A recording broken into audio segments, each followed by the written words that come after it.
of this land. And for tens of thousands of years, First Nations people, they've understood that balance between the land and its wildlife. And here at Taronga, we're very proud to try and follow in those footsteps as shared custodians for the wild. And this means no matter where you're from or where you live, every day is an opportunity to connect with and to see some remarkable birds, and they really are all around us. And all you have to do is look up. But you know what? While we're looking up at birds, quite often those birds are looking down. And they're all searching for their own opportunities to feed. And an emu egg like this one here, that's going to be the ultimate prize for our first bird, which is Australia's third largest hawk, known as the black-breasted buzzard. Now, there can be up to 18 of these impressive looking eggs in a nest at any time, and they're going to be fiercely guarded by that male emu. Now, any that don't hatch or that were infertile are exactly what our first bird is looking for. Now, a meal like this isn't going to come across every single day, and we're just waiting for my bird to get into makeup and hurry on out to stage. I think she's putting on her eyeliner. Now, as you can probably guess, I'm stalling for our first bird to turn up. Now, an emu egg like this, like I said, it's not going to be found every single day. Now, this bird is native to the arid parts or the drier parts of this country, so something like this could be a literal lifesaver in times of drought. There she is. So seeing a bird like this flying over Sydney Harbour is not a sight many people get to see, so it's pretty impressive. Thank you and welcome to stage, my young friend. Now everyone, this is Slammer, and even with that hooked beak and those funky talons, still needs a bit of help to get inside that thick-shelled emu egg, and that rock there, well, it's the perfect tool for the job. Nice. Now, believe it or not, what we're witnessing, this use of tools, this is nothing we had to train this bird to do. She actually hatched from her own egg with that knowledge hardwired in her head. Now, you can see she's made a pretty decent hole there, and this is where that beak and feet come in handy. She can start to pry that open. If this was a real emu egg, by now she'd be getting in and drinking up all that delicious yolk and stuff inside, but because it's got around 2 days worth of food for a bird this size, we don't give her a real one every single day. We'd be out here for an awfully long time watching her eat. So I do think though, even though she's making a good headway with that hole, I reckon, my friend, want to try that one? Yeah? Give that a go. That's probably going to be your best bet. Give the folks what they came for. Yeah! Now, although she's Australia's third largest hawk, oh, I think you've done it. Are you in? Gonna keep going? Pretty close, maybe. Well, she's not an incredibly powerful predator. Something like a blue-tongued lizard would be about the largest thing that she's gonna take down. Much more adept stalking little inverts through the long grass than she is with tackling prey. There are smaller hawks, half her size, capable of tackling something as big as her herself, which is pretty impressive. Nice, there we go. I think you got it. Well done, Slammer. Get over there. Show them over there. Nice. You got one more for good measure on the way back? Yeah, show who's boss? Nice. Yeah. Now, we tend to associate the use of tools like this with humans and also with other primates. So it's pretty cool to see a bird like Slammer able to achieve her goals, and it goes to show we've got more in common with birds than what we previously thought. But the next bird that comes out uses stealth and camouflage. Most of its prey never even sees it coming.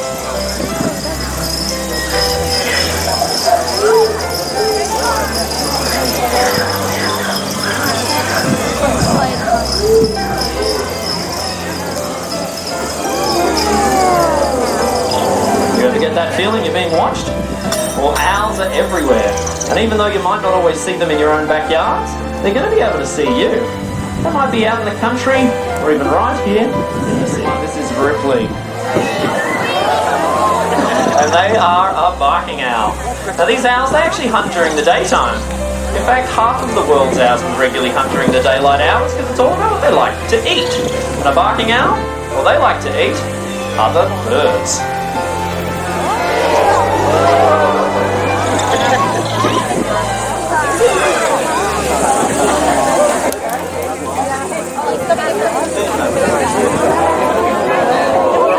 But you know, as the sun goes down, basking within a single year, and a breeding pair with chicks of their own, they're going to be able to take down a further 3,000 more. So with numbers like that, ours are definitely the best neighbours you could hope for. Now, you know what? You don't actually have to go very far in order to appreciate birds. In fact, there's a single bird that's done all of the travelling for us. Journeying across the seas on boats alongside of people, this bird has given us the opportunity to have everyday connections. And I'd be very surprised if everyone here in the audience had not seen one of these birds before. It is, of course, the chicken.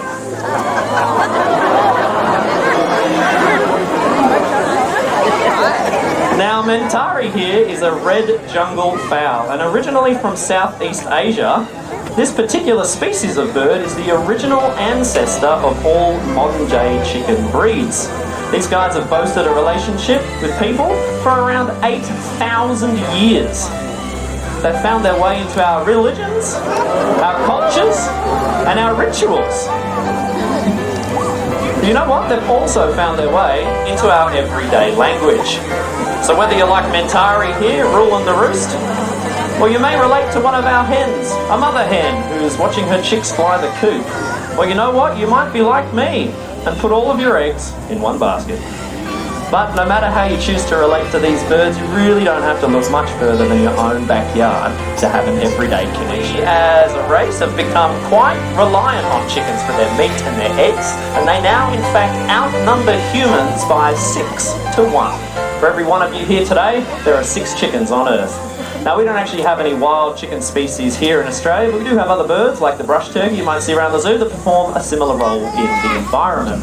And that one bird though, that's just one of over 800 species of bird that calls this beautiful country home.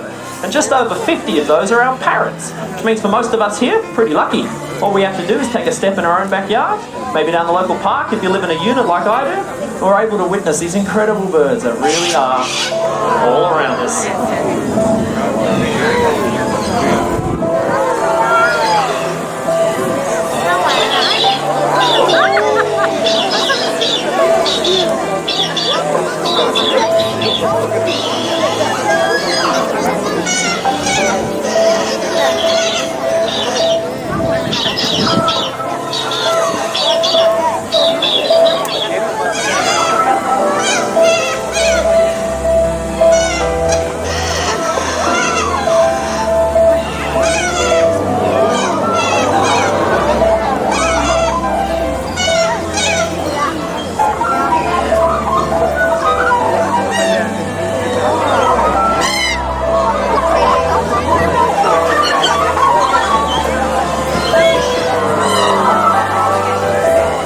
Expanding our towns and our cities, we're making all sorts of changes to the landscape. And unfortunately, not all of our wildlife can adapt to these impacts. Many birds like Geary there, they rely on old tree hollows to build their nests. Provides them with a safe place to lay their eggs and thrive. Now this handsome chap's name is Geary, it means red. If you say Geary, it means very red, which is an excellent description for a male red-tailed cockatoo like this guy. Now this species, they're not actually native to Sydney, but we are still blessed with an incredible diversity of bird and animal life. Here at Taronga, we're very proud to be a sanctuary, and not just for the animals that are in our care, but for people and for local wildlife as well. In a word, Taronga is habitat. And to help us demonstrate habitat, we have a couple of volunteers that we picked earlier, and they're going to be a tree. So soon we'll be joined by 2 female red-tailed black cockatoos. Hello, thank you. So they'll be landing up there with Scott in a second. Just here in front of me, please. So they'll be joining us on stage in a second, and you might notice that they look a little bit different to Geary. Where Geary was plain black with a plain red tail, the females and the juveniles have beautiful yellow spots on their head and chest, and their tails are banded from orange through yellow and red.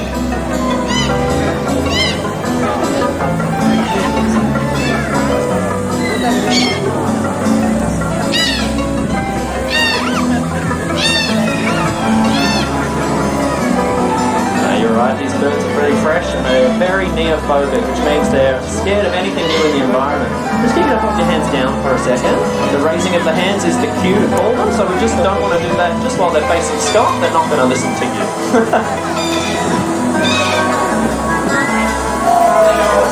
Go for it now. There we go. They live, which is an excellent reminder to all of us for the importance that these birds play in that habitat.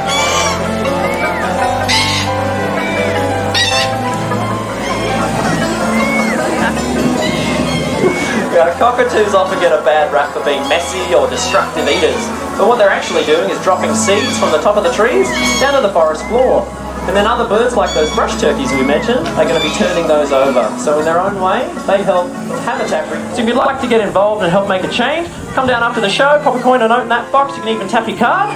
And if you do happen to donate $5 or more, which would be incredible, we have a series of badges or pins that we'd like to offer you as our way of saying thanks. And that's because it really is with your support that we can see a bright future where our skies, your backyards, they can be filled with birds. And it really does start by spending a little bit of time looking up.